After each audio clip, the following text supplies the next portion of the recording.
Imam Al-Ghazali mengawali Ihya dengan pembahasan ilmu. Beliau membagi ilmu menjadi ilmu lahiriah, fiqih and muamalah, and ilmu batiniah, akhlak and rahasia hati. Ilmu tanpa amal adalah kegilaan, sedangkan amal tanpa ilmu adalah kesia-siaan yang membahayakan pelakunya. Tujuan belajar bukan untuk berdebat atau mencari popularitas, melainkan untuk memperbaiki kualitas penghambaan. Hati yang diterangi ilmu akan melihat dunia sebagai ladang ujian, bukan sebagai panggung kesombongan. Ilmu adalah warisan para nabi yang harus jaga kemurnian tujuannya. Seseorang yang berilmu memikul tanggung jawab moral yang besar. Perilakunya harus menjadi cermin dari apa yang ia ketahui. Jika ilmu tidak membuahkan rasa malu kepada Allah, maka ilmu tersebut justru akan menjadi saksi yang memberatkan. Hujjah alaihi. Di hari perhitungan kelak, Imam Al-Ghazali menekankan pentingnya adab dalam menuntut ilmu. Menghormati guru, memiliki niat yang suci, dan menjauhi sifat hasud adalah prasyarat agar ilmu bisa memberikan berkah. Ilmu yang berkah akan membuat pemiliknya semakin tawadhu dan semakin mudah dalam memaafkan. Mari kita jadikan setiap wawasan baru sebagai pemacu, motivasi untuk memperbaiki salat dan sedekah kita. Jangan biarkan ilmu hanya berhenti di kepala. Biarkan ia mengalir ke jantung dan menggerakkan tangan kita untuk menebarkan manfaat bagi orang-orang di sekitar kita. Hati laksana cermin yang harus terus dibersihkan dari debu kemaksiatan. Jika cermin hati tertutup noda, maka ia tidak akan mampu menangkap cahaya kebenaran. Imam Al-Ghazali mengajarkan teknik-teknik riyadah, latihan spiritual, untuk mengikis sifat-sifat tercela, sifat kikir marah yang tak terkendali. Cinta dunia berlebihan adalah racun yang mematikan kepekaan jiwa. Proses tazkiyatun nufus memerlukan ketegasan dalam melawan keinginan hawa nafsu. Kita harus menjadi tuan bagi perasaan kita sendiri, bukan menjadi budak dari emosi sesaat. Kebersihan hati adalah modal utama untuk merasakan manisnya iman. Saat hati bersih, beribadah menjadi kebutuhan yang melegakan, bukan beban yang memberatkan. Seseorang dengan hati yang bening akan lebih peka terhadap isyarat-isyarat kebaikan yang Allah kirimkan melalui peristiwa hidupnya. Metode Imam Al-Ghazali dalam mengobati hati adalah dengan melakukan lawan dari sifat buruk tersebut. Jika merasa kikir, maka obatnya adalah dipaksa untuk bersedekah. Jika merasa sombong, maka obatnya adalah melayani orang lain dengan rendah hati sampai penyakit tersebut sirna.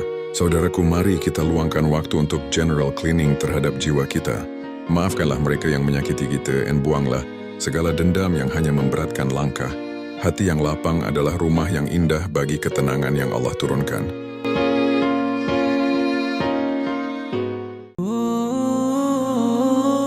Lisan adalah anggota tubuh yang kecil bentuknya, namun besar dampaknya.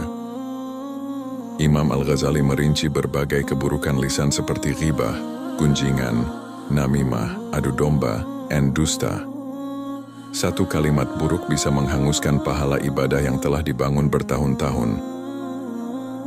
Diam adalah keselamatan jika tidak ada kata-kata baik yang bisa diucapkan. Mengendalikan lisan adalah bukti kekuatan kendali diri.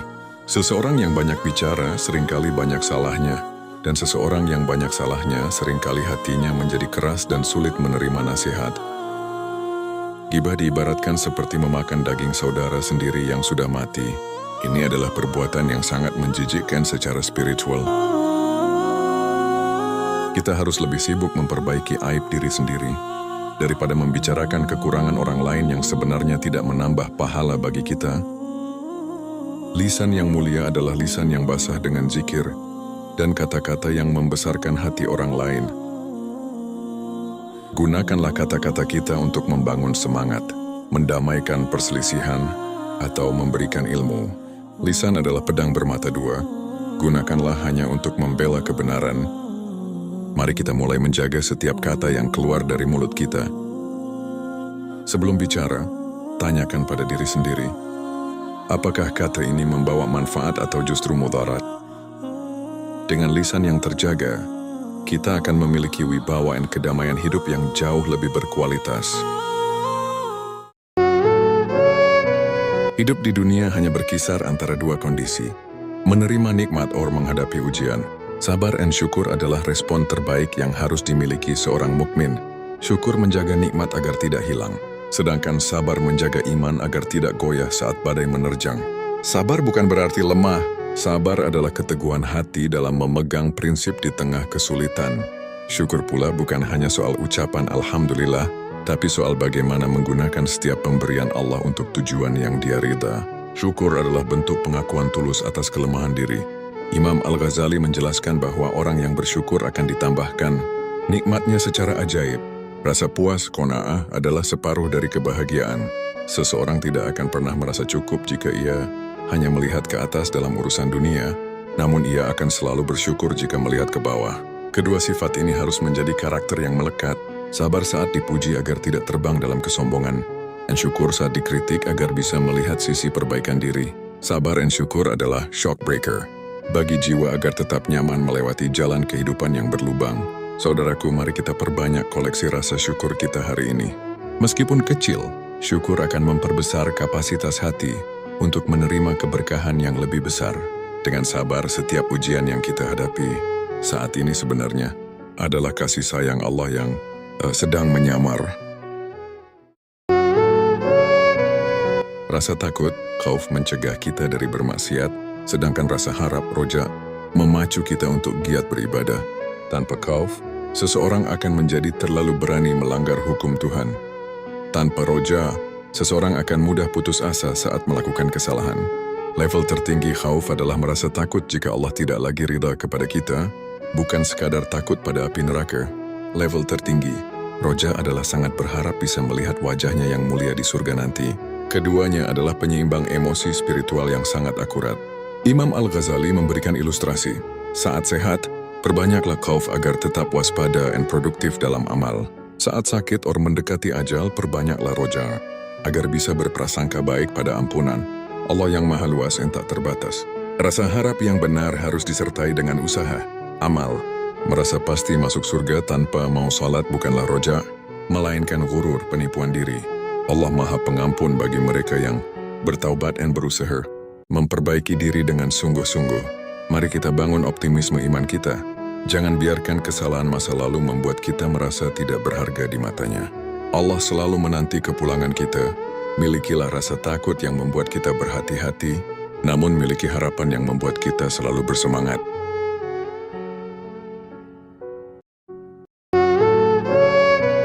Cinta adalah puncak dari segala makam spiritual.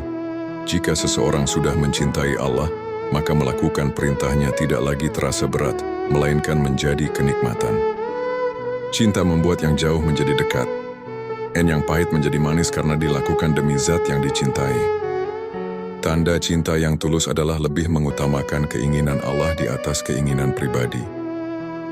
Seseorang yang mencintai Allah akan sangat senang saat berduaan dengannya dalam sujud panjang di tengah malam, mencurahkan segala keluh kesah dan kerinduannya hanya kepadanya. Cinta kepada dunia seringkali menipu, namun cinta kepada Allah selalu memberikan ketenangan.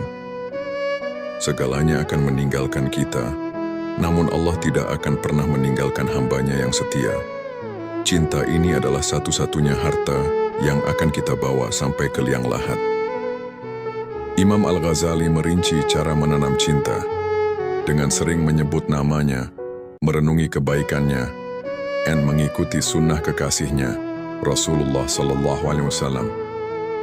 Cinta adalah magnet yang akan menarik kita menuju surganya dengan langkah yang ringan dan wajah yang berseri.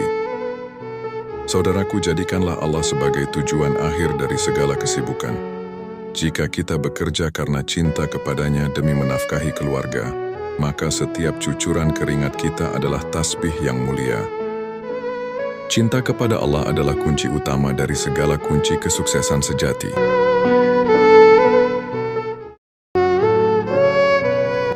Zikir adalah makanan bagi hati, yang tanpanya hati akan mati rasa.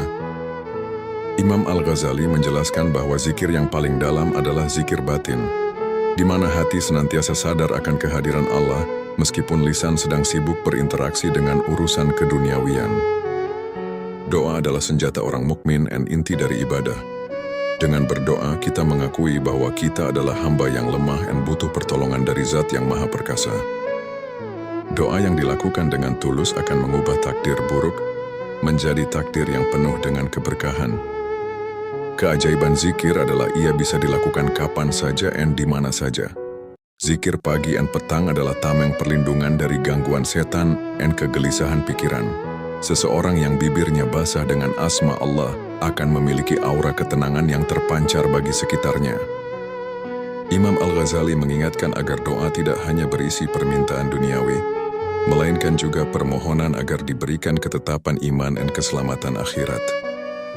Doa adalah jembatan komunikasi yang tidak pernah sibuk dan tidak pernah tertutup bagi siapapun yang mau mengetuknya. Mari kita jadikan doa sebagai nafas hidup kita. Jangan hanya berdoa saat sedang sulit, berdoalah juga saat sedang senang sebagai bentuk syukur. Semoga setiap hela nafas kita menjadi zikir yang menghantarkan kita pada derajat hamba yang selalu dalam lindungannya.